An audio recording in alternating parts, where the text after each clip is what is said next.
한 주 동안 평안하셨습니까? 예. 지난주에 우리가 43장으로 마무리를 했는데 43장의 핵심 내용은 출애굽 사건의 재현입니다. 하나님께서 바벨론에서 이스라엘을 어떻게 구원해 내실 것인가, 그의 모형으로 이제 이 43장에서 새로운 출애굽을 이룰 것이다, 이렇게 이제 말씀을 하셨는데, 이게 바로 이제 40장 이후에 종종 나오는 하나님이 하실 새 일이고, 그 다음에 이스라엘이 경험해 보지 못했던 이 아주 굉장히 특별한 그런 이 은총, 구원의 은총이라고 그러는데, 이사야 선지자는 이 일을 두고 옛날 선지 이 출애굽 사건하고 비교했을 때 무엇이 다르냐면은, 이번 제2의 출애굽 혹은 새로운 출애굽은 굉장히 인격적인 사건이 될 것이다. 그래서 옛날에는 하나님께서 구름 기둥과 불 기둥으로만 인도하셨다면, 이번에는 완전히 이스라엘이 피하는 피난처가 되시고 보호막이 되어 주실 거라는 것을 계속 누누이 강조하는, 그래서 이 새 출애굽이 옛날 출애굽에 비해서 아주 이런 면에서는 굉장히 특별하다는 것을 계속 강조를 합니다. 그리고 이제 43장에 이 출애굽 사건을 새 일로 묘사를 하면서 마무리를 하면서요, 한마디 이 25절을 보면 굉장히 강하게 어필을 하시는 부분이 뭐냐면은, 이 일이 임할 때 이스라엘 공동체가 그리고 각 개인이 범했던 모든 죄가 용서받을 것이라는 것, 그래서 더 이상 기억하지 않을 것이라는 것을 아주 강력하게 강조합니다. 구약은 사실 이 죄 문제에 대해서 그렇게 자세하게 어떻게 해결하실 건가를 말씀하시지는 않습니다. 그런데 이제 이 사건을 보면은, 이 말씀을 보면은 완전히 기억하지 않으실 것이라고 하는 거예요. 그래서 이건 굉장히 특별한 의미를 가진 그런 말씀인데, 이 부분을 옛날에 2차 대전 이후에 유럽에서 굉장히 부흥사로 활약을 했던 코리 텐 붐이라는 여자 부흥사가 아주 굉장히 재미있게 표현을 하신 것 같아요.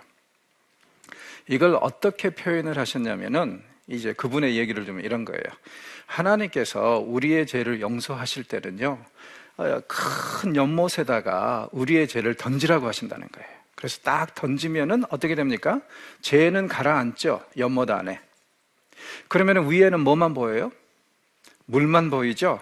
이게 바로 하나님의 용서와 자비와 긍휼의 물이고, 그리고 하나님께서 이 연못 앞에다가 큰 이 사인을 붙이신다는 거예요. 무슨 사인? 낚시 금지. 하나님이 우리의 죄를 용서하시면은 이렇게 하신다 하면서 설명하는데 굉장히 재밌는 것 같아요. 다 잠기게 하시고, 그래서 더 이상 죄는 보이지 않고 은혜와 자비만, 용서만 보이게 하시고, 그 앞에다가 딱 사인을 붙이시기를 낚시 금지. 문제는 뭐예요? 우리가 자꾸 낚싯대를 가지고 와서 그걸 긁어냅니다. 그래가지고 어떤 때는요, 하나님이 이미 용서하셨는데도 내가 전에 지었던 죄, 엊그저께 지었던 죄, 몇 달 전에 지었던 죄, 이미 용서하신 죄도 자꾸 긁어내가지고 그걸 묵상해요. 바람직한 건 아니라고 생각해요. 그건 사탄의 농간입니다. 하나님께서 한번 용서하셨으면 끝이에요. 그래서 그걸 정리를 하고 이제 미래를 향해서 가야 되는데, 종종 그렇게 과거에 발목 잡히는 사람들이 있는 것 같은데, 이건 사탄의 농간이지 하나님의 뜻은 아니라고 저는 생각을 합니다. 그러니까 하나님께서 용서하셨다는 그 사실을 확신하고 믿는다면요, 더 이상 과거에 발목 잡히지 마십시오. 그냥 가시면 됩니다. 그런데 또 문제는 뭐냐면, 어떤 때는요, 자기 죄만 파내는 게 아니라 남의 죄를 자꾸 꺼내요. 이것도 공동체로서 별로 할 짓은 못 됩니다. 그러니까 이 점을 우리가 염두에 두고, 정말 하나님께서 한 번 용서하시면은 표현이 어떻게 되어 있냐면은, 기억 속에서 아예 그 부분을 떼가지고 암흑으로 던져버린다. 이게 이제 이사야서에 한두 번 나오는데, 그 표현을 우리가 기억하셔서 제발 우리 스스로 과거 때문에, 특별히 죄 때문에 발목 잡히는 일은 없었으면 좋겠습니다. 그런 것을 이제 굉장히 선지자는 강조를 하고, 그 다음에 드디어 이제 44장에 넘어와서 하나님께서 과연 그렇다면은 이 일을, 그러니까 새로운 출애굽, 제2의 출애굽을 이루실 이 하나님은 어떤 분인가를 묘사를 하는데, 강조되는 것이 창조주 하나님입니다. 그래서 이제 창조주 혹은 또 이 창조주가 굉장히 밀접하게 연결이 되어 있는 40장 이후에서 계속 강조되는 것이 주권자 하나님이신데, 이 창조주 하나님의 특별한 은총과 특별한 능력으로 이 일을 이루실 거라는 것을 얘기를 해요. 제2의 출애굽 혹은 새로운 출애굽을. 자, 그런데 이제 여기서 굉장히 중요한 것은 또 뭐냐면요, 40장 이후에 이사야서에서 계속 강조되고 대조되는 게 뭐였냐면은 하나님과 우상의 차이라고 그랬죠. 그래서 이제 여기서도 굉장히 강조되는 게 뭐냐면 하나님의 능력을 말씀하시면서 창조주 하나님은 우상들하고 질적으로 다르다는 거예요. 그래서 우상들은 이런 일을 할 수 없지만 창조주 여호와께서는 분명히 새로운 출애굽, 제2의 출애굽을 이루실 수 있는 그 능력을 가지고 있다는 것을 분명히 강조합니다. 말씀드렸듯이 구약을 보면은 언제 특별히 창조주가 강조가 되냐면은 고통받는 주의 백성이 있을 때라고 그랬죠. 지금 이스라엘 백성들이 바벨론으로 끌려와서 좌절하고 절망하고 수십 년이 지나도록 구원이 임하지 않으니까 아예 그냥 체념하고 살고 있는 그런 상황입니다. 상처가 엄청 많아요. 삶에 대해서 굉장히 지금 좌절하고 있습니다. 이런 상황에서 역시 창조주 하나님이 강조되는 것은 정말 특별한 의미를 가지고 있다고 생각해요. 역시 우리가 고통 속에서 헤매는 이 이웃들을 볼 때 그들에게 권면하고 위로하고, 그리고 또 그들이 누구를 만나도록 도와줘야 돼요? 창조주 하나님. 그렇죠? 왜 이렇다고요? 성경은 누누이 강조하기를 인간의 고통은 창조주의 고유 영역에 속한 신비로 남겨둬라. 그렇기 때문에 우리가 이 고통당하는 자들에게 아무리 신학적으로 설명을 하려고 해도 위로가 안 될 겁니다. 그러니 그럴 때는 차라리 그들이 창조주를 만나서 스스로 이 문제를 대화하고 해결할 수 있도록 도와주는 것이 우리가 할 수 있는 최선의 것이라는 것을 염두에 두시고 보시면 좋을 것 같습니다. 자, 그래서 이제 이 44장에서도 창조주가 굉장히 강조가 됩니다. 고난당하는 자들에게 임하는 그런 하나님이시기 때문에 그래요. 자, 이 섹션에서 하나님은 계속 사랑을 고백합니다. 나의 종 야곱, 내가 택한 이스라엘아, 이제 들으라. 무슨 뜻입니까? 계속 강조하는 것이 나와 너의 관계. 내가 너의 주인이고 너는 나의 종이다. 내가 택했다. 그러니까 계속 부각시키는 게 뭐냐면은 하나님께서 특별히 이스라엘을 선택하셔서 사랑하셨다는 거예요. 자, 그러면은 이 선택받은 이스라엘이 잘못을 했다고 해서, 죄를 저질렀다고 해서 선택하신 자가 무모하게 내치시겠어요? 그리고 전지전능하신 하나님은 이미 이스라엘이 주의 백성이 죄를 지을 줄 알고도 택하셨잖아요. 그러면은 벌은 주시지만 절대로 버리시지는 않겠죠. 마치 우리가 아무리 흉악한 죄를 짓는 우리 자식들을 버릴 수 없고 포기할 수 없는 것처럼 하나님도 절대로 자기가 택하신 이스라엘 백성을 포기하실 수는 없다는 것, 그것을 분명히 강조를 합니다. 그래서 이제 2절 보십시오. 너를 만들고 너를 모태에서부터 지어낸 너를 도와줄 여호와가 이같이 말하노라. 그러면서 다시 말씀하시는 것, 강조하는 것을 보세요. 나의 종 야곱, 내가 택한 요스르나 두려워하지 말라. 역시 관계가 강조가 됩니다. 나의 종 야곱, 그리고 요스른, 무슨 뜻이죠? 바르다, 옳다, 그런 뜻에서 온 파생어인데 중요한 것은 뭐냐면은 하나님께서 자기 백성을 애칭으로 부르실 때 이 이름을 써요. 그러니까 우리가 애들을 볼 때 어떤 때는 그냥 이름으로 부르지 않고 아가야 하고 부를 때가 있잖아요. 그런 것처럼 애칭으로 할 때, 자, 언제 애칭이 가능해요? 관계가 확실할 때. 그렇죠. 그래서 역시 여기서도 강조하는 것은 뭐냐면은 나는 너와 굉장히 특별한 관계를 맺고 있기 때문에 너는 나를 포기해도 나는 너를 포기할 수 없어. 그래서 내가 너를 구원할 거야. 이게 얼마나 다행인지 몰라요. 왜냐하면 우리의 능력에 의해서 하나님의 어떤 결정이 이루어지고 선택이 이루어진다면 우리 다 버림받을 만해요. 그런데 그게 아니라 하나님께서 우리를 사랑하시고 특별히 취하셨기 때문에, 우리와의 그 관계 때문에 그렇게 하신다는 것, 이건 우리에게 굉장히 소망적이고 우리에게 가능성을 보여주는 거라고 생각을 합니다. 그렇기 때문에 이렇게 특별한 관계를 맺었기 때문에 하나님께서 이 백성을 포기하실 수 없을 뿐만 아니라 3절 보십시오. 심지어는 뭐라고 그러시냐면은 나는 너를 포기할 수 없을 뿐만 아니라 너의 자손들도 포기 안 할 거야.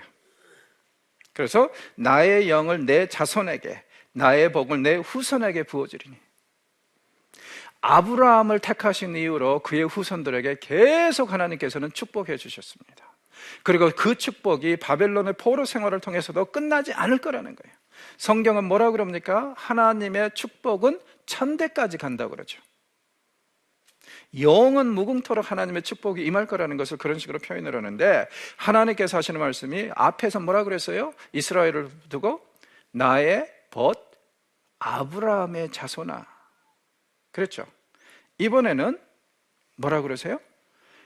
너는 내가 아브라함을 생각해서 너를 축복할 뿐만 아니라 너의 후손들까지도 내가 계속 축복하고 영을 부어줄 것이다. 자, 이렇기 때문에 여러분, 우리가 하나님 앞에서 우리 후손들을 위해서 가장 확실하게 할 수 있는 투자가 뭐냐면요, 오늘 이 순간에 하나님 앞에서 신실하게 사는 겁니다. 왜? 하나님께서 우리의 신실함을 보시고 어떻게 하실 거예요? 우리 자손들에게 두고두고 축복하시고 그들을 보살펴 주실 것이기 때문에 그렇습니다. 언약이라는 것이 성경에 보면 그렇게 되어 있어요. 조상하고 계약을 맺잖아요. 그러면은 특별한 일이 없으면은 자손 대대로 그게 유효합니다. 그래서 아브라함과의 언약을 맺으신 거,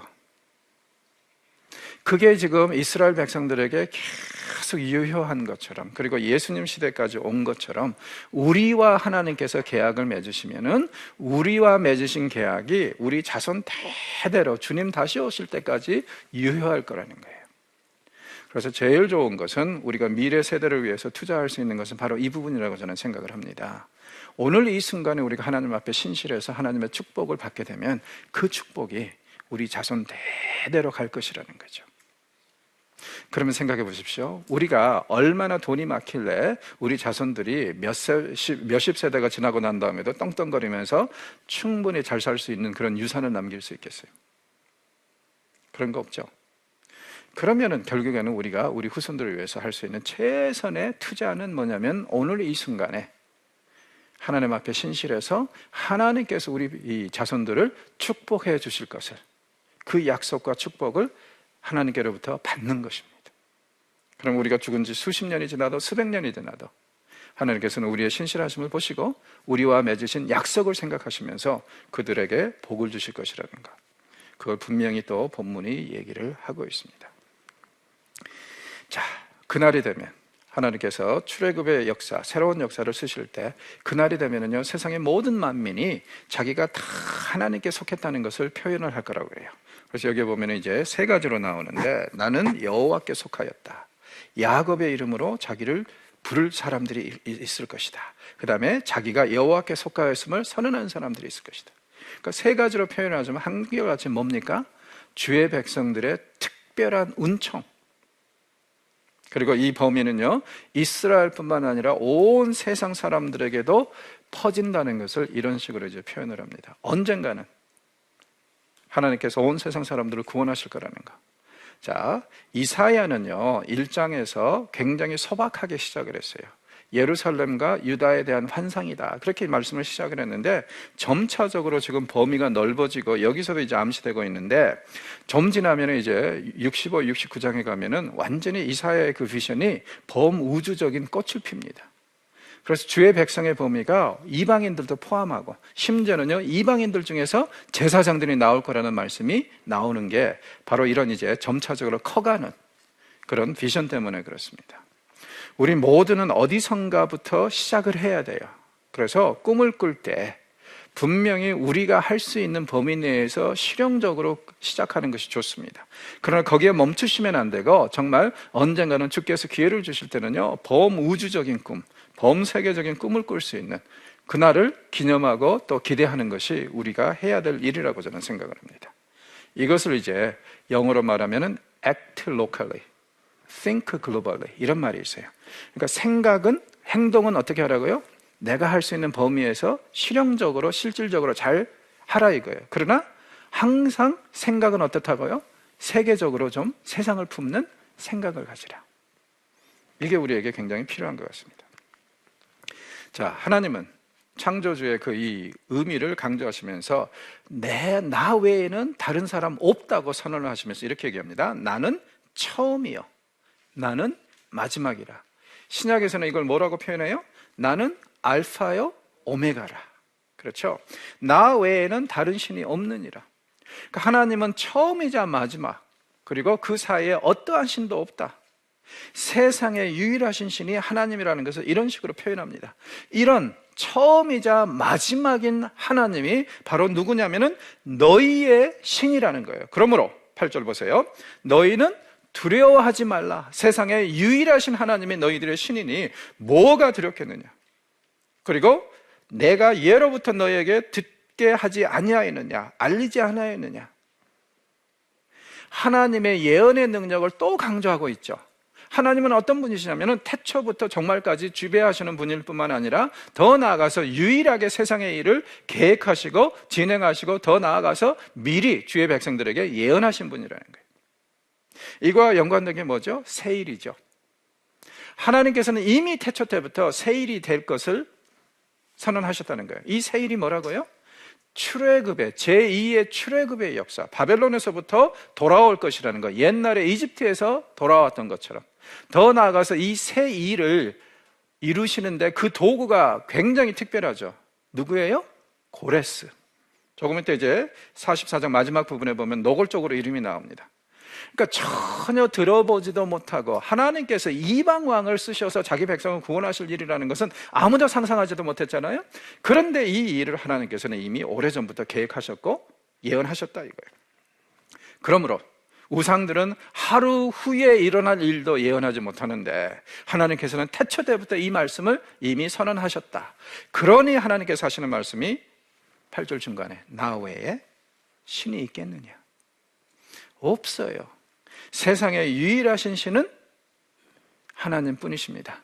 귀신은 좀 있죠. 그러니까 귀신을 하나님한테 비교할 수는 없지 않습니까? 귀신은 사탄의 졸개들이 엉뚱한 짓들을 하는 거고 그거 외에는 뭐 없잖아요. 하나님은 이런 분이시라는 거예요. 세상에 어떤 이 존재하고 차별화가 되는. 자, 그래서 이제 하나님이 거룩하시다고 우리 얘기할 때 거룩이라는 개념이 차별화라는 것을 강조한다고 그랬잖아요. 세상에 하나님 같은 분이 없다는 것을 하나님은 거룩하시다. 성경에 이렇게 표현하는 거죠. 노골적으로 이제 하나님께서 우상숭배의 어리석음을 말씀하십니다. 자, 우상을 만드는 자는 다 허망하도다. 잘 보십시오. 우상이 사람들을 현혹시키고 타락시키는 게 아니라 타락한 인간이 만들어내는 것이 우상이라는 거 다시 강조하고 있습니다.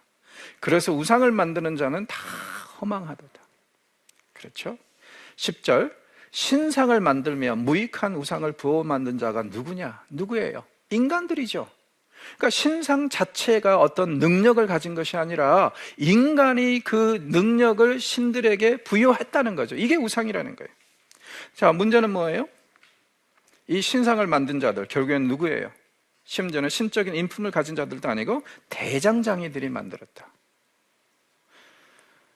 나무로 만든 우상은 누가 만들겠어요?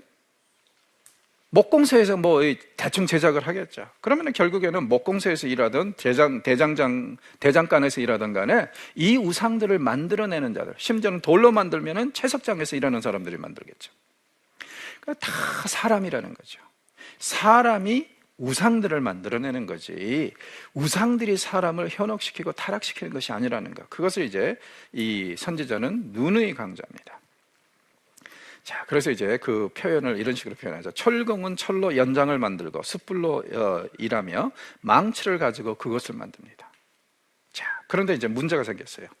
한참 우상을 만들다 보니까 어떻게 됐습니까? 배가 고파요. 그래서 이제 빵을 만들어 먹어야 되는데 어떻게 만드냐면요, 목공소를 보니까 목공하시는 분들이 어떻게 해요? 나무를 가져다가 쫙 갈라서 반은 우상을 새기고 나머지 반을 가지고 어떻게 합니까? 패서 장작개비로 쓴다 이거예요. 이게 우상의 본 모습이다. 그러니 선지자들은 이 우상에 대해서 얼마나 비웃는지 한번 생각을 해보십시오. 우상이라는 게 도대체 뭐냐 이거예요. 마치 이런 것과 같다는 거죠. 산에 가서 사람이 나무를 해가지고 왔는데 한 토막을 가져다가 반으로 잘라가지고 반으로는 우상을 새기고 반으로는 장작개비로 패가지고 음식을 해먹는 것이, 자기 몸을 데우는 것이 우상이다. 그러면은 이 자기 자신을 따뜻하게, 그리고 음식을 굽는데 쓰는 이 목재와 이 우상의 차이가 뭐예요? 없죠. 본질적으로는 같아요. 그러나 하나는 우상이 되고 하나는 그냥 불쏘시개가 돼서 사라집니다. 어떻게 보면 참 이 나무 조각들도 하나는 운이 무지하게 좋고 하나는 운이 우라질나게 더 나빠가지고 이런 일이 벌어지지 않나. 그렇죠? 그리고 보십시오. 이렇게 해서 드디어 세워놓고 어때요? 우상을 만들고 그 앞에 엎드리기도 하는구나. 이게 우상숭배. 여러분이 아는 우상들을 한번 생각해 보시죠. 혹시 여러분이 경험하고 이 목격한 우상들 중에 홀로 스스로 만들어진 우상 하나 있습니까? 그럴 일은 없죠. 모든 우상들을 누가 만들었어요? 인간이. 그렇죠. 돌을 다듬는 자가, 나무를 다듬는 자가, 금은 보화를 다듬는 자가 만든 것이 우상이지 스스로. 그러니까 이런 배경 속에서 보면은 아론이 금송아지 만들어 놓고 한 얘기가 얼마나 웃기는 얘기인지 한번 생각을 해보세요. 딱 금부치를 던졌더니 불에서 송아지가 나왔더라. 개뿔도. 세상에 이런 변명이 어디 있어요. 그래서 하나님께서 너무 화가 나가지고 죽여버리려고 그러잖아요, 아론을. 모세가 간곡히 부탁해서 겨우 살려놨는데, 제가 하나님이라면 그런 사람 절대로 대제사장 삼지 않습니다. 성전에서 그냥 허드렛 일이나 하도록 내버려 둬야지 그런 사람을 대제사장으로 삼는 게 참 이상하잖아요. 그러나 이게 바로 하나님의 은혜라는 거죠. 그렇죠? 우리가 어떤 이 자격이 있어서 이 받는 게 은혜가 아니라 하나님께서 일방적으로 부어주시는 것이 이 은혜라는 것. 그것을 우리가 기억하면은 아론이 그런 대우를 받았다는 것, 특별한 것은 아니라고 저는 생각을 합니다. 자, 우상숭배가 이렇다는 거예요. 그리고 우상숭배하는 사람들은 다 어리석다, 이걸 분명히 얘기를 합니다. 왜? 사리 판단이 안 되니까 우상을 숭배한다는 거죠. 생각해 보십시오. 논리적으로 생각해 보면은 인간이 만들어낸 게 우상인데 그거 스스로 설 수도 없고, 그래가지고 밑바닥에다 나무 못을 박아가지고 세워놓고는 그 앞에 엎드려 절하면서 나를 구원하소서 하는 것이 우상숭배인데, 이게 말이 되냐 이거죠. 논리적으로, 이성적으로 따지면. 그러니 이런 사람들은 당연히 뭐예요? 깨닫지도 못하고 보지도 못하고 어리석은 사람들이다. 그러니까 주님 안에서 하나님, 보이지 않는 하나님을 믿고 고백하고 천국의 소망을 갖고 사는 우리야말로 정말 깨어있는 사람이고 볼 수 있는 사람이라는 거예요. 그러니까 여러분, 영적인 어두움에 대해서 우리가 조금 좀 깊이 이해를 할 필요가 있어요. 영적인 어두움이 왜 쉽게 해결이 안 되냐면요, 일단 한번 이 어두움에 휩싸여 버리면요, 이성과 논리가 통하지를 않아요. 그래서 우리 생각에는 세상에 어떻게 저렇게 이단에 빠지나 우상숭배에 빠지나 말이 안 되는 소리인데 그 사람들은 헤어나지 못합니다. 그리고 아무리 우리가 논리적으로 이성적으로 설명해도 못 빠져나와요. 왜? 영적인 어두움이라는 게 바로 그런 겁니다. 그렇기 때문에 우리가 누구를 구원하고 싶다, 하나님 구원해 주셨으면 좋겠다, 다른 게 없고요, 열심히 그 사람의 구원을 위해서 기도하는 것밖에 없습니다. 그래서 성령님이, 하나님께서 그에게 긍휼을 베푸시고 불쌍히 여겨주셔서 이 눈에 씌어진 콩깍지를 드디어 빼주실 때, 제거해 주실 때 그들이 볼 수 있게 되는 겁니다. 우상숭배라는 것이, 영적인 어두움이라는 것이 바로 그런 것입니다. 만약에 논리적으로 생각할 수 있는 사람들이라면은 왜 자기가 나무 반을 쪼개가지고 이 불쏘시개로 써서 음식을 만들어 먹고 나무 반, 나머지 반 가지고 만든 우상 앞에 절을 하겠어요? 그게 말이 안 되는 소리 아니에요. 영적인 어두움이라는 게 그런 거라는 거 기억하시면 이 부분을 이해하는데 좋겠습니다. 그러면서 세상 사람들은 우상 숭배자들은 이렇게 어리석다 하면서 21절에 보니까 야곱아 이스라엘아 이 일을 기억하라. 너는 내 종이라. 내가 너를 지었느니 너는 내 종이라.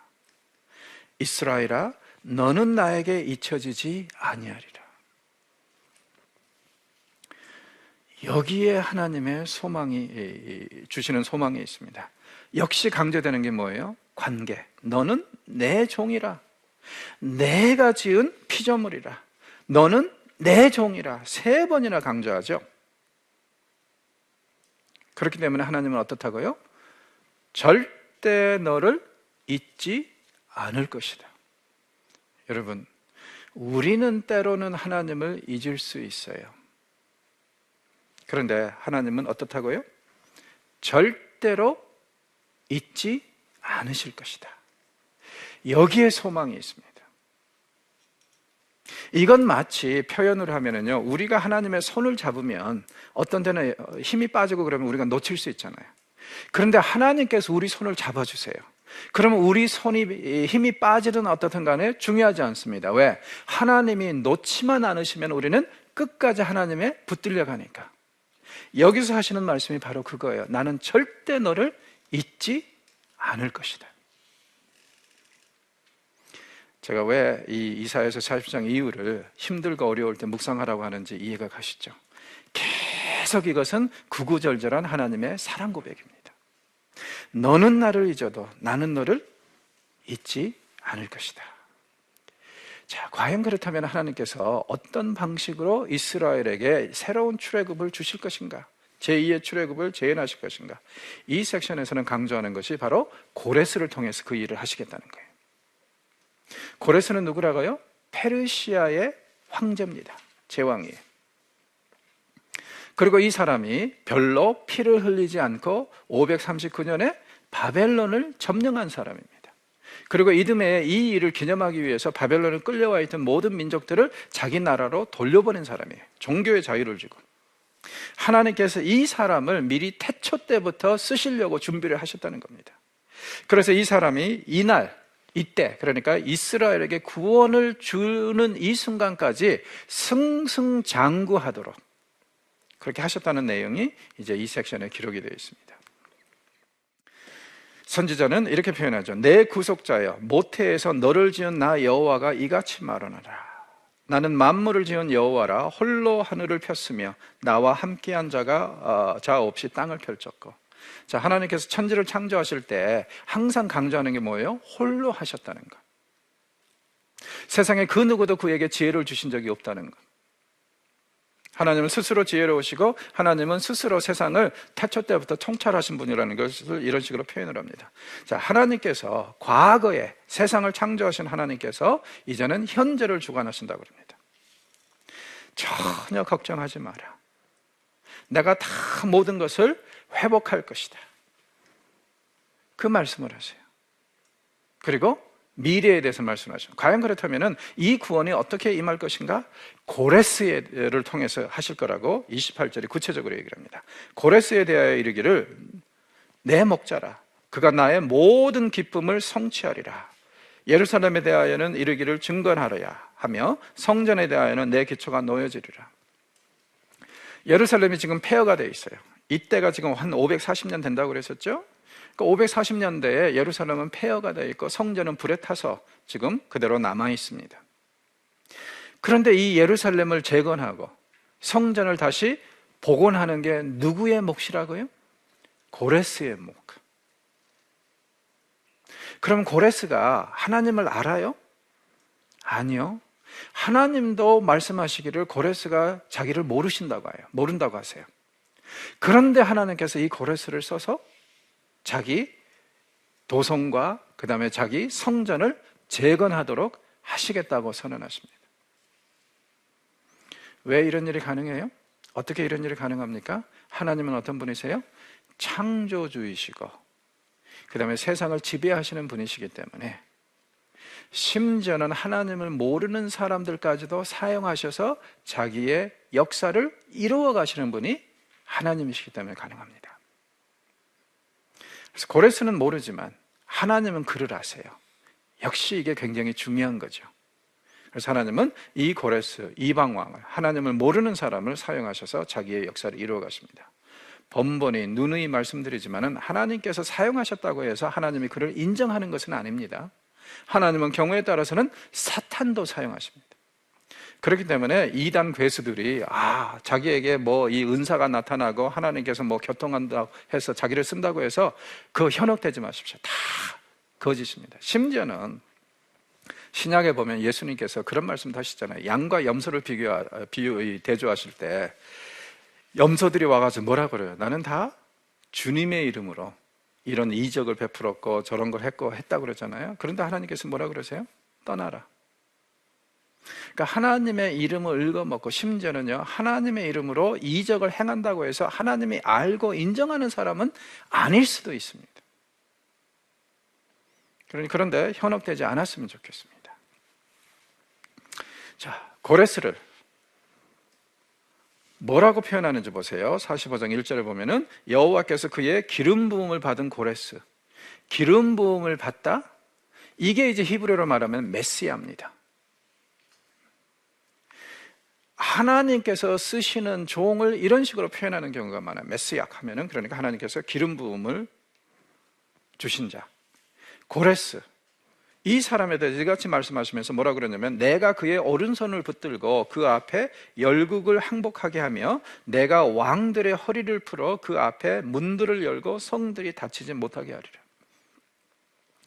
고레스에게 승승장구하는 그런 승리를 주시겠다는 거예요. 왜? 고레스는 어떤 사람이에요? 하나님께서 기름 부음을 부어서 특별히 세운 자, 마치 메시아와 같은 존재가 될 것이다. 그런데 놀라운 것은 뭐라고요? 하나님은 고레스를 아는데, 그리고 그를 사용하시는데 고레스는 하나님을 모른다. 하나님께 사용되는 것이 절대로 인정받고, 그리고 하나님께서 그가 하나님을 안다는 것을 전제하지는 않는다는 거예요. 그래서 세상에 어디 가든 간에 이 사람은 승승장구할 것이라는 것을 이런 식으로 표현을 합니다.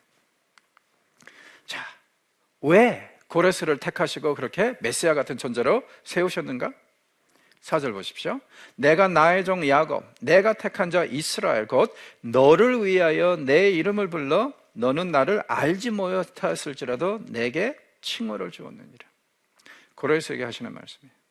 고레스를 이렇게 특별히 취급하셔서 그에게 엄청난 축복을 주시고 승승장구하게 하신 것, 심지어는 고레스가 하나님을 모르는데도 이렇게 하신 이유는 어디에 있다고요?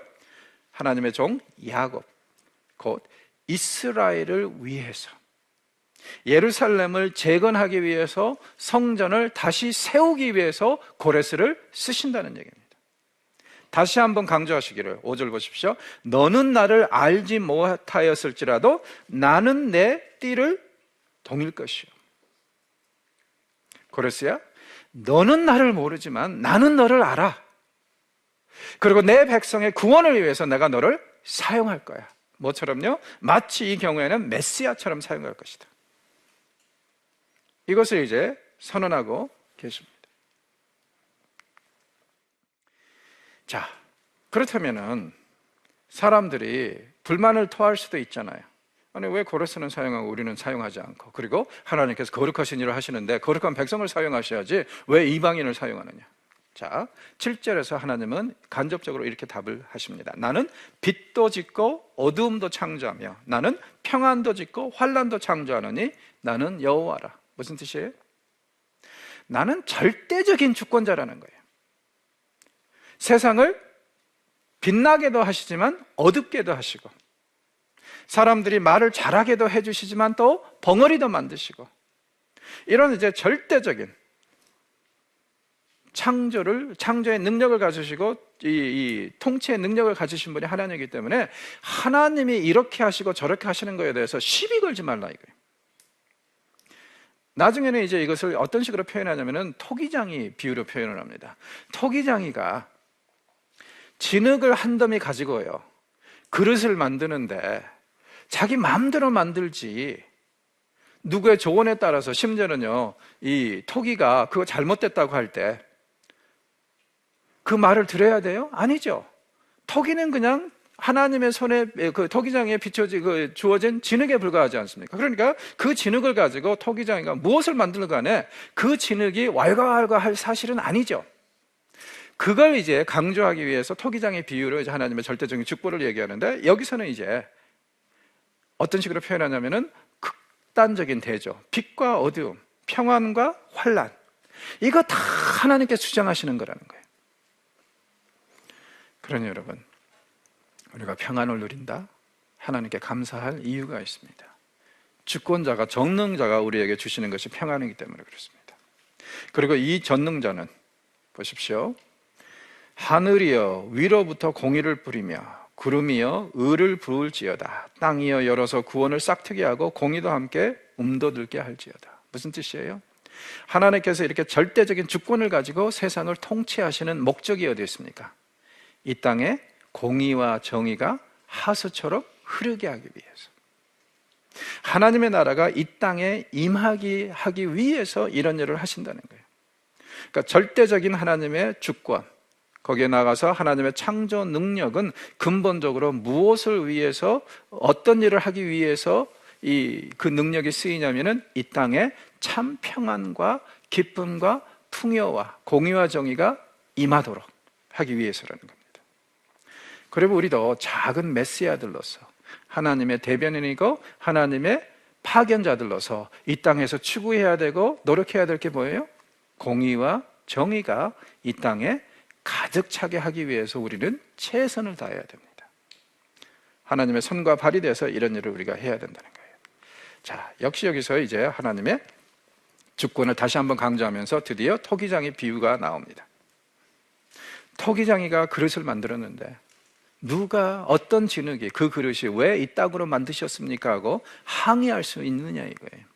이건 절대적인 하나님의 고유 권한이고 창조주가 하시는 대로 우리는 따라가면 된다는 거죠. 여러분, 그렇다면 여기서 우리도 또 한번 생각해 보아야 될 게 뭐죠? 제발 주께서 주시지 않은 것에 대해서 원망하지 맙시다. 주께서 주신 것에 대해서 감사하고 그것을 하나님 나라를 위해서, 하나님의 이 복음 전도를 위해서 잘 쓰시면 되는 거예요.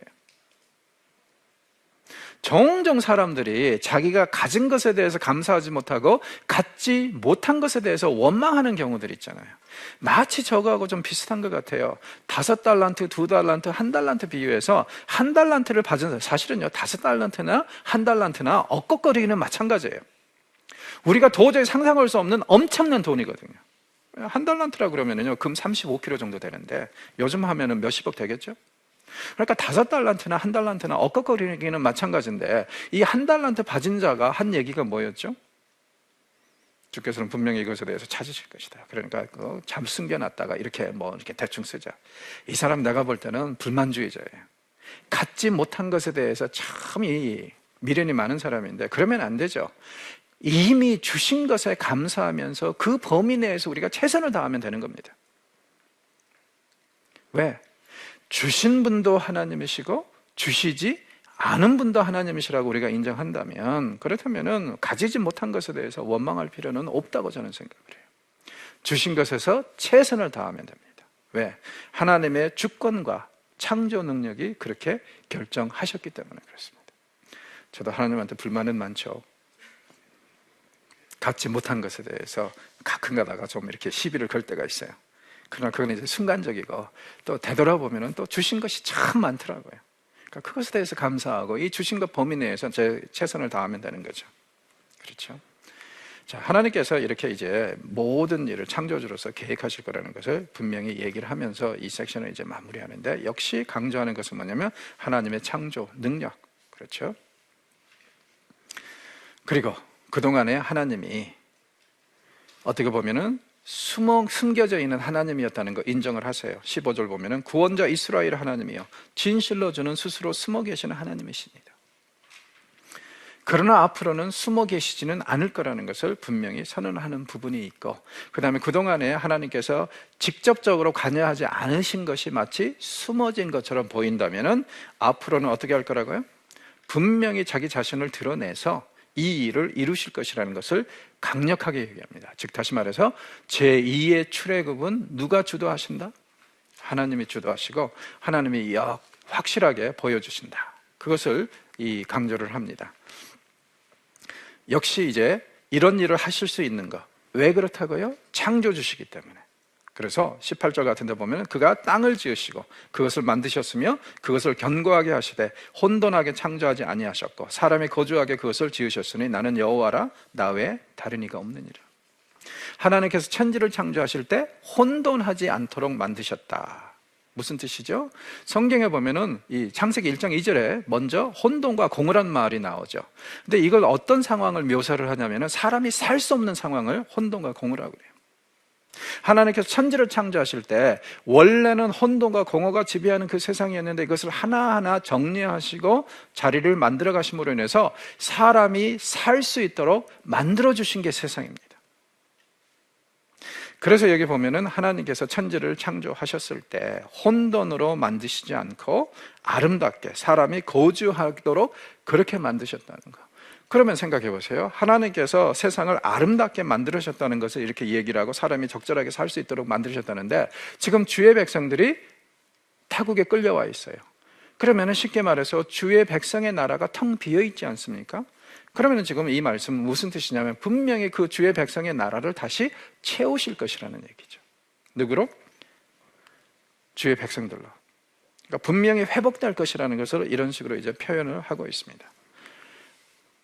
옛날부터 하나님은 이 일을 강조하시고 선언하셨다는 거예요. 그래서 21절에 보면은 옛날부터 이것을 너희들에게 선포한 자가 누구냐? 그러면서 나 외에는 다른 사람이 없다는 것을 강하게 얘기를 합니다. 그리고 마지막으로 이제 25절에 보면은 이스라엘 자손은 나 여호와로 말미암아 의롭다함을 얻고 자랑하리라.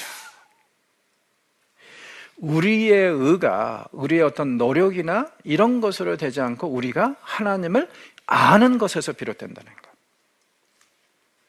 그래서 하나님을 아는 것에서 나의 의가 시작이 되고 그리고 하나님을 아는 것이 우리의 자랑이 될 것이다. 주의 백성이 누릴 수 있는 최고의 축복입니다. 다들 주님 아시죠? 네. 나중에 세상 끝날에 가서 우리가 하나님 앞에 섰을 때 이게 제일 중요합니다. 내가 주님을 아는가? 그리고 주께서 나를 아시는가? 이 관계만 확실하면 여러분 우리에게는 소망이 있습니다. 오늘 이 순간에 우리가 때로는 실패하고 좌절해도 하나님과 우리의 관계만 확실하면 큰 문제는 되지 않을 것입니다. 이것이 주께서 우리에게 주시는 소망이고 위로의 메시지입니다. 자, 오늘은 여기서 마무리하겠습니다. 고맙습니다.